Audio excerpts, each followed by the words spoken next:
बिस्मिल्लाहिर्रहमानिर्रहीम। मेरी शादी 2 माह पहले ही सबा के साथ हुई थी। सबा खूबसूरत होने के साथ साथ खूबसीरत भी थी, इसीलिए चंद दिनों में ही मेरे दिल पर राज करने लगी थी। हम दोनों एक दूसरे के साथ बेहद खुश थे। वलीमे के बाद हम दोनों हनीमून मनाने के लिए शुमारी इलाका जात गए थे। एक दूसरे के संग हंसते मुस्कुराते और खूबसूरत मनाजिर को अपने कैमरे की आंख में कैद करते वो बहुत खुश नजर आ रहे थे। इतने खुश कि देखने वाली हर आंख रश कर रही थी। हम यहाँ फिर कब आएंगे? मेरा तो यहाँ से वापस जाने का दिल ही नहीं कर रहा। काश हम सारी उम्र यहीं सुकून से रह सकते। सबा ने शौहर की तरफ देखते हुए फरमाइश की तो आमिर ने मुस्कुराते हुए कहा, तुम दिल छोटा ना करो, हम दोबारा जरूर आएंगे और बहुत सारे दिन इन वादियों में गुजार कर जाएंगे। बल्कि 1-2 बार नहीं, बार बार आएंगे। तब भी आएंगे जब हमारे हाथ में छड़ी होगी और हम बूढ़े हो जाएंगे, यानी हम जिंदगी के बहुत सारे लम्हे एक दूसरे के साथ गुजारेंगे। आमिर ने मोहब्बत से कहा तो सबा ने खुशी से अपने सर को जोर जोर से इस बात में हिला दिया। वो दोनों घूमने फिरने के बाद वापस घर आ गए। वो दोनों एक दूसरे को पाकर बहुत खुश थे। आमिर ने अपने इर्द गिर्द बहुत कम रिश्तों को देखा था। माँ बाप उसके बचपन में ही वफात पा गए थे। बहन भाई कोई था नहीं, इसीलिए सबा ही उसकी जिंदगी का असासा थी। शादी के 1 माह बाद आमिर ने ऑफिस जाना शुरू कर दिया। जिस दिन आमिर ने पहले दिन ऑफिस जाना था, सबा ने उसके कहे बगैर रात के वक्त कपड़े प्रेस कर दिए। सुबह को वो आमिर के उठने से पहले जाग गई थी, इसीलिए शानदार नाश्ता तैयार किया। यह सब कुछ देखकर आमिर बेहद खुश था। आज से पहले किसी ने इस तरह उसकी परवाह नहीं की थी। आमिर के ऑफिस जाने के बाद सबा बोर हो रही थी। अभी वो सोच ही रही थी कि क्या करे कि अचानक मोहल्ले की एक लड़की, जिसका नाम जुनैरा था, वो आ गई। भाभी, मैंने सोचा कि आप बोर हो रही होंगी। बोर तो मैं भी घर में हो रही थी, इसीलिए सोचा कि आपको अपने हाथ की बिरयानी खिलाकर थोड़ी तारीफ ही वसूल कर ली जाए। जुनैरा ने बिरयानी की प्लेट उसकी तरफ बढ़ाते हुए शोखी से कहा तो वो भी हंसने लगी। जुनैरा इसी तरह की थी, खुश मिजाज, चंचल। जुनैरा उसको बेहद अच्छी लगी थी। यही वजह थी कि पहले ही दिन से सबा की जुनैरा के साथ खूब दोस्ती हो गई। सबा अक्सर ही जुनैरा की बातें आमिर के साथ शेयर किया करती थी। एक दिन आमिर सबा को छेड़ने लगा था कि अगर उसे जुनैरा इतनी ही प्यारी है तो क्यों ना वो उसके साथ दूसरी शादी कर ले। शौहर की बात सुनकर वो गुस्से से आमिर की तरफ देखने लगी। अगर ऐसा सोचा भी तो जान निकाल दूंगी, सबा ने आमिर को आंखें दिखाते हुए कहा। तो आमिर हंसी छुपाते हुए डरने की एक्टिंग करने लगा और कहा, तुम तो बहुत जालिम लड़की हो, मैंने तो मजाक में ये बात की थी। सबा ने आमिर से कहा, आज के बाद वो कभी भी ऐसी बात न करे, क्योंकि वो आमिर से बहुत मोहब्बत करती है। लेकिन आमिर को अंदाजा भी नहीं था कि आने वाला वक्त उसके लिए कितना कठिन और मुश्किल होने वाला था। जिंदगी में सब कुछ ठीक चल रहा था, लेकिन जाने फिर क्या हुआ था। सबा अजीब सी हरकतें करने लगी थी। आमिर जब भी काम से वापस आता और अचानक कमरे में दाखिल होता तो सबा रो रो कर फोन पर किसी से बात कर रही होती थी और आमिर को देखते ही वो अपना फोन नीचे रख लेती या कभी कभी तो अलमारी में छुपा देती। क्या वो अपनी माँ से मेरी शिकायतें लगाती है या फिर कोई और बात है? आमिर के जहन में फौरन ही ताने बाने बुनने शुरू हुए थे, लेकिन उसके हाथ कोई भी सिरा नहीं लगा था। एक दिन उसने सबा से पूछ ही लिया कि वो किससे बात करती है और क्यों रो रही है, तो सबा ने अजीब नजरों से उसकी तरफ देखा। उसके तासुरात ऐसे थे जैसे कह रही हो, तुम कौन होते हो मुझसे सवाल करने वाले। लेकिन वो कुछ बोलती नहीं थी। आमिर को गुस्सा आ जाता है। वो गुस्से में सबा के हाथ में मौजूद फोन को छीनता है ताकि देख सके सबा किससे बात कर रही है। फोन देखकर उसकी आंखें खुली की खुली रह जाती हैं। वो हैरानी से सबा की तरफ देखने लगा। हैरान होने की बात तो थी, क्योंकि सबा के हाथ में मौजूद फोन में ना तो कोई सिम है और ना ही कोई वाईफाई कनेक्शन। तो इसका मतलब ये हुआ कि वो किसी से बात नहीं करती, बल्कि खुद से ही बोलती है। क्या तुम पागल हो? आमिर ने हैरानी से सबा से पूछा।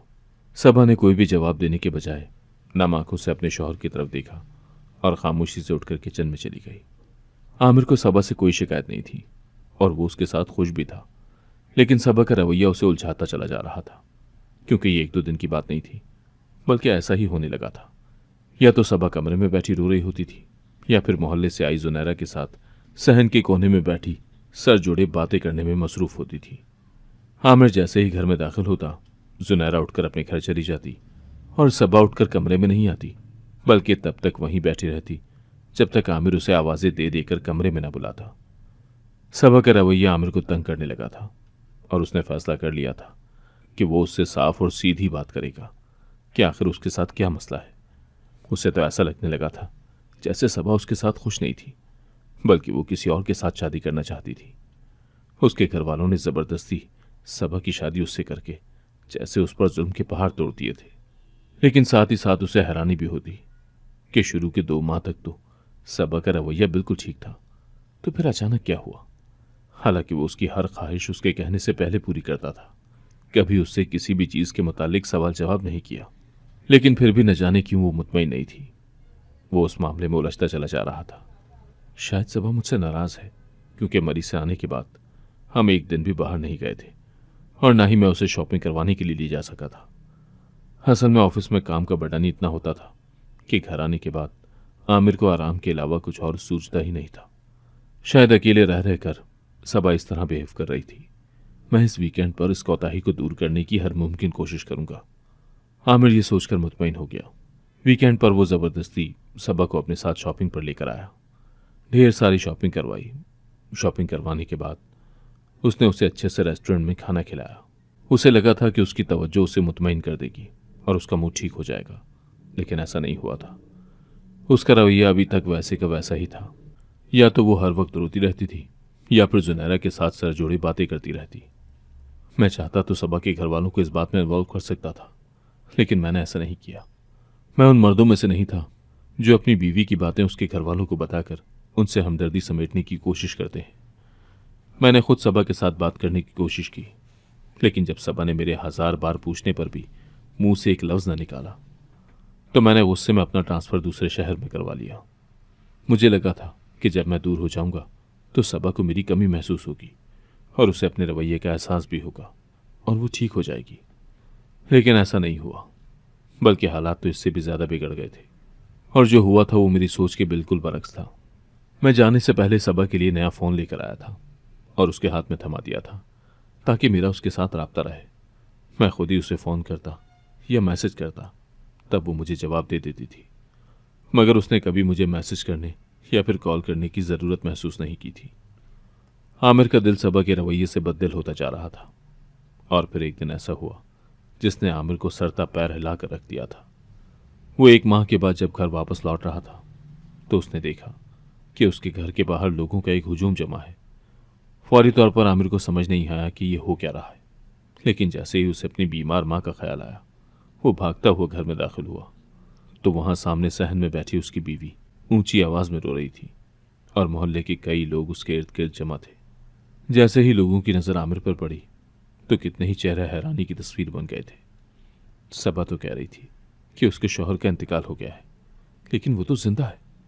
जाने किसने ये आवाज लगाई थी। ये आप क्या कह रहे हैं? मैंने उस बुजुर्ग से नागवारी से सवाल किया था। अरे भाई, हम क्या कह रहे हैं? तुम्हारी बीवी ने कहा है कि उसके शौहर का इंतकाल हो गया है, इसीलिए तो वो रो रही है। बुजुर्ग ने बेहद गुस्से में कहा तो आमिर तेजी से सबा के करीब गया और उसे बाजू से पकड़कर उठाया और कहा, यह क्या ड्रामा है? सबा रोते हुए कह रही थी कि उसके शौहर का इंतकाल हो गया है। अगर तुम्हारे शौहर का इंतकाल हो गया है तो फिर मैं कौन हूं? आमिर ने गुस्से से उसके बाजू को झंझोड़ते हुए कहा तो वो जैसे होश में नहीं थी और एक ही बात को बार बार दोहरा रही थी कि मेरे शौहर का इंतकाल हो गया है। यूं लग रहा था जैसे सबा पागल हो गई है। उस वक्त सबा अपने हवासों में नहीं थी। आमिर को बैक वक्त उस पर तरस भी आया और गुस्सा भी। आमिर ने वहां मौजूद सब लोगों से माजरत की और उन्हें अपने घर जाने का कहकर अपनी दूर बैठी खाला और खालाजाद बहन की तरफ शिकवा भरी नजरों से देखा। भला एक बार इन्हें सबा की बात पर यकीन कर लेने से पहले मुझे कॉल कर लेनी चाहिए थी, ताकि मोहल्ले में हमारी इतनी बेइज्जती ना होती। आमिर ने शिकवा किया। अब हमें क्या पता कि तुम्हारी बीवी को क्या हुआ है? अचानक ही कमरे से निकली और सहन में आकर ऊंची ऊंची आवाज में रोना शुरू कर दिया। आमिर के खाला ने गुस्से से सबा को देखते हुए कहा। वो आमिर के कहने पर ही सबा के साथ रह रही थी। हमसे शिकवा करने से पहले अपनी बीवी से पूछो कि उसके कौन से शौहर का इंतकाल हुआ है। कहीं ऐसा तो नहीं है कि उन लोगों ने धोखे से अपनी बीवा बेटी की शादी तुमसे कर दी और इसकी पहले भी शादी हुई हो और इसका पहला शौहर इंतकाल कर गया हो। हाय हाय, दुनिया में कैसे कैसे लोग होते हैं। मुंह पे कैसी मासूमियत सजाए दूसरों को बेवकूफ़ बनाए फिरते हैं। सूबिया बेगम तो जैसे सदमे से निढाल हो रही थी। वो वैसे भी अपनी बेटी का रिश्ता आमिर से करना चाहती थी, लेकिन आमिर ने खुद ही अपना रिश्ता सबा से तय कर लिया था। खाला, ये आप क्या कह रही हैं? ऐसी कोई बात नहीं है। मैं सबा को बहुत सालों से जानता हूँ। आमिर एक लम्हे के लिए परेशान हुआ था। उसने जल्दी से सबा के चेहरे की तरफ देखा, जो अब भी यही कह रही थी कि उसके शौहर का इंतकाल हो गया है। मुझे तो लग रहा है भाभी पागल हो गई हैं, इनको पागल खाने में जमा करवा दिया जाए। आमिर की खालाजाद बहन ने सबा की तरफ देखते हुए कहा, अच्छा आप सब लोग खामोश हो जाएं, मैं खुद ही सबा से बात कर लेता हूँ।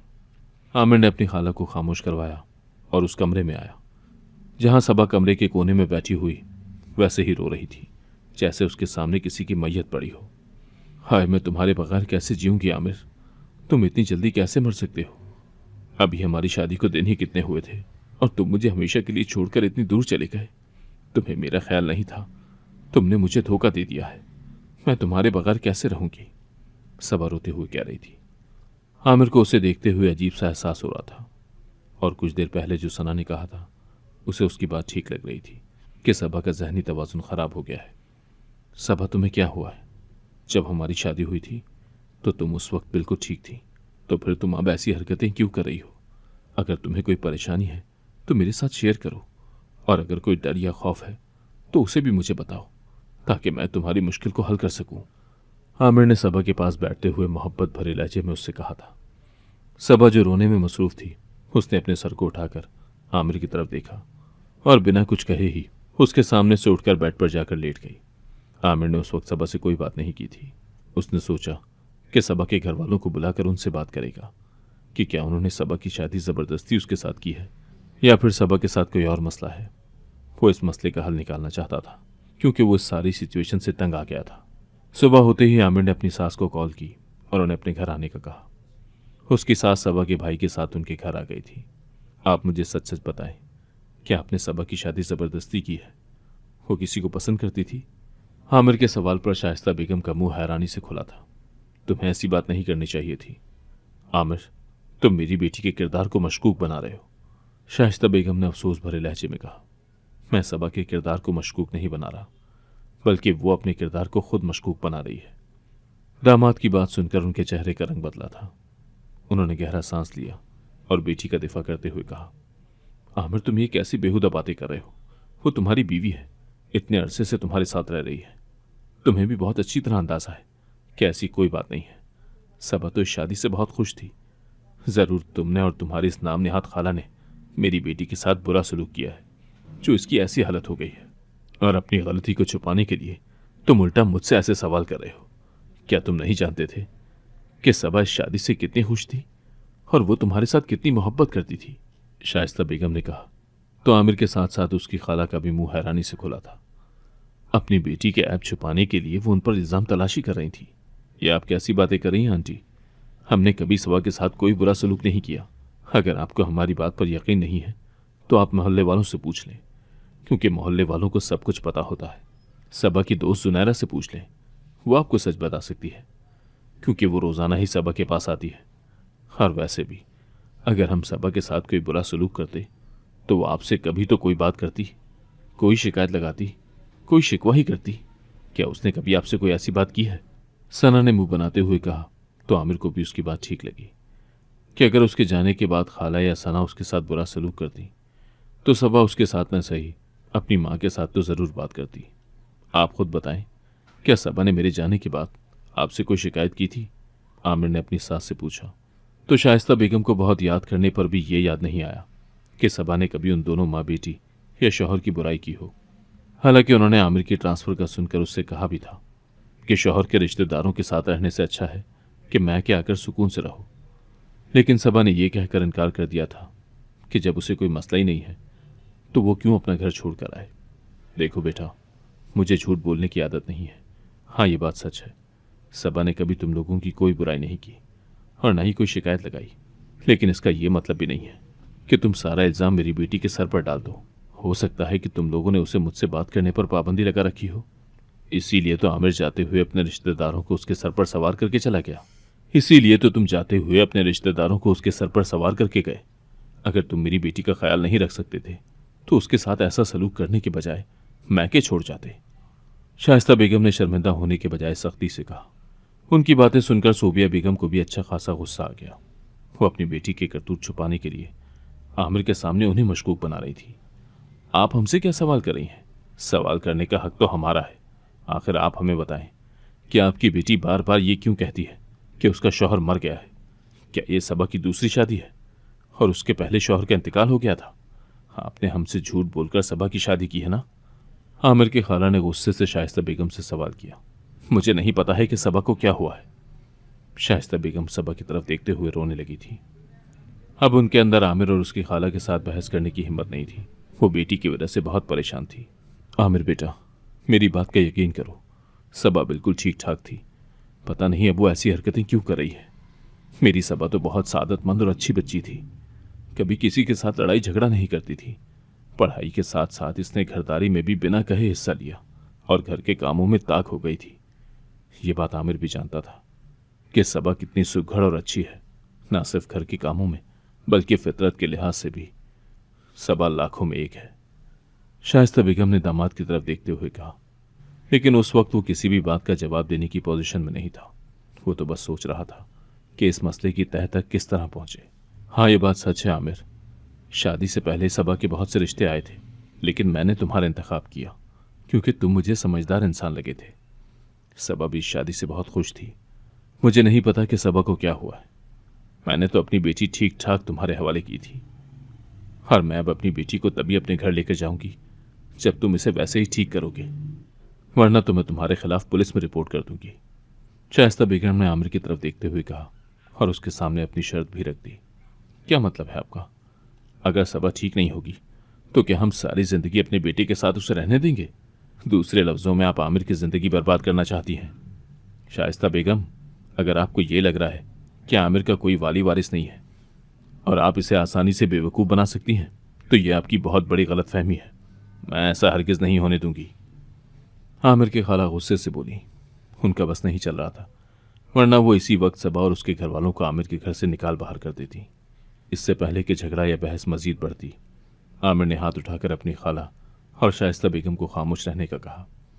आप दोनों आपस में बहस करके दुनिया को तमाशा न दिखाएं। कुछ नहीं हुआ, मैं इन सारी चीज़ों को हैंडल कर लूँगा। बेहतर यह है कि आप एक दूसरे के साथ बदतमीजी या बहस ना करें। मैं नहीं चाहता कि बात मजीद खराब हो। आमिर की बात सुनकर सूबिया बेगम आग बगोला हो गई।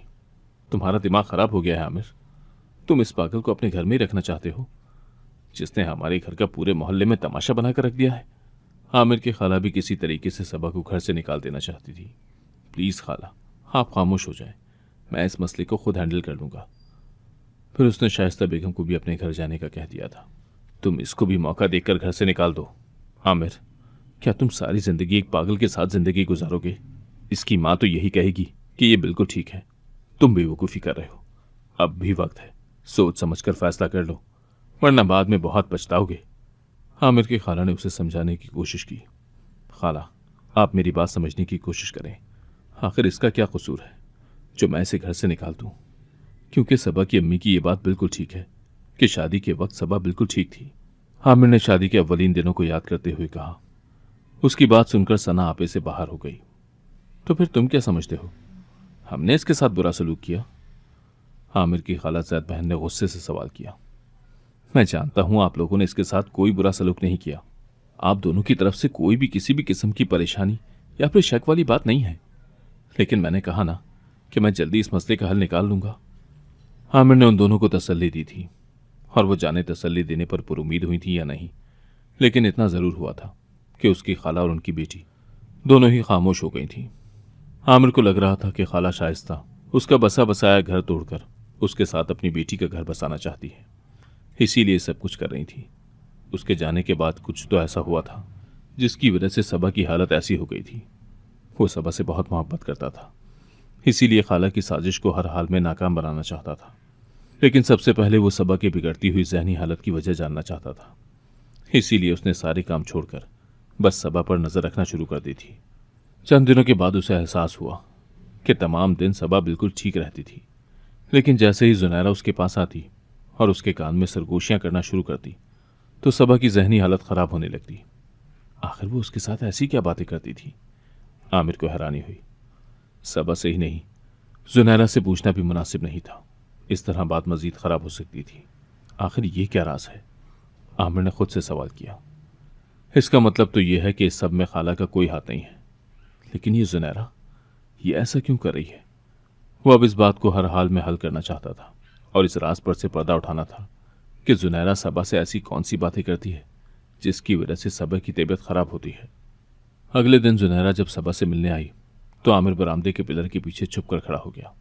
वो सुनना चाहता था कि वो दोनों क्या बातें करती हैं, और जब जुनैरा ने बात करना शुरू की तो आमिर को एक ही पल में सारी बात समझ में आ गई थी।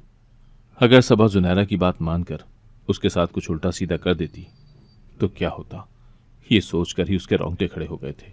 मोहल्ले में आमिर की मौत की झूठी खबर फैलाना इसी साजिश की एक कड़ी थी, लेकिन शायद खुदा आमिर पे मेहरबान था जो उसे वक्त रहते ही सब कुछ पता चल गया था। असल में मसला सबा में नहीं बल्कि जुनैरा में था। वो सब कुछ उसकी वजह से हो रहा था। हुआ कुछ यूं था कि जुनैरा की बहन को उसके शौहर ने शादी के कुछ दिन के बाद ही जहर देकर मार दिया था। जुनैरा किसी भी ऐसी लड़की जिसकी नई नई शादी होती उससे यही कहती कि उसका शौहर उसे मार देगा। इससे पहले कि उसका शौहर उसे मारे, उस लड़की को खुद ही अपने शौहर को मार देना चाहिए, वरना वो उसके टुकड़े टुकड़े कर देगा। 2 माह से मुसलसल यही बातें सुन सुनकर सबा के जहन में ये बात बैठ गई थी कि अगर उसने आमिर को ना मारा तो आमिर उसे मार डालेगा। आमिर सोच भी नहीं सकता था कि नॉर्मल नजर आने वाली जुनैरा की जहनी हालत इस कदर खराब होगी। वो ना सिर्फ अब सबा को बल्कि जुनैरा को भी ठीक करना चाहता था। इसीलिए आमिर ने यह फैसला किया कि वो पहले सबा का इलाज करवाएगा ताकि सबा ठीक होने के बाद जुनैरा को ये मनवा सके कि उसे भी डॉक्टर के पास जाने की ज़रूरत है। आमिर कुछ दिनों के लिए सबा को अपने साथ दूसरे शहर ले आया था।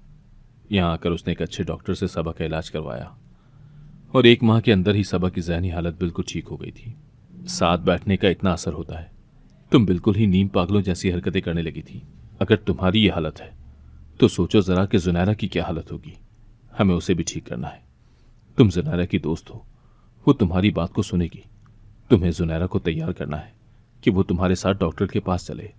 अपने शहर वापस आने से पहले आमिर ने सबा को समझाया तो सबा ने नम आंखों से अपने सर को इस बात में हिला दिया था। वो ठीक ही तो कह रहा था, दोस्ती का कुछ तो हक बनता है।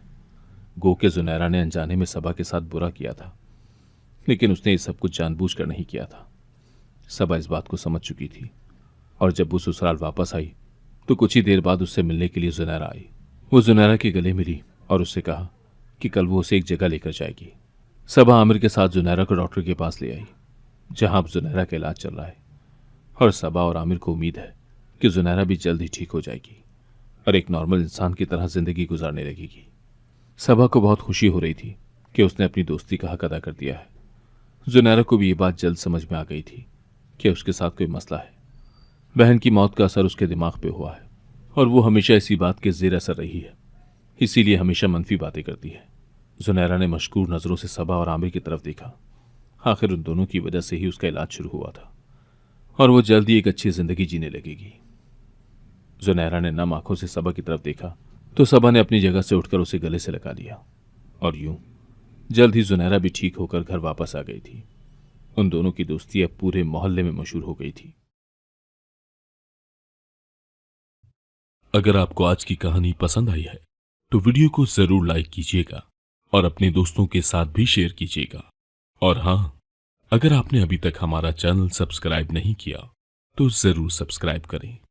मिलते हैं कल एक नई और दिलचस्प कहानी के साथ। अल्लाह हाफिज।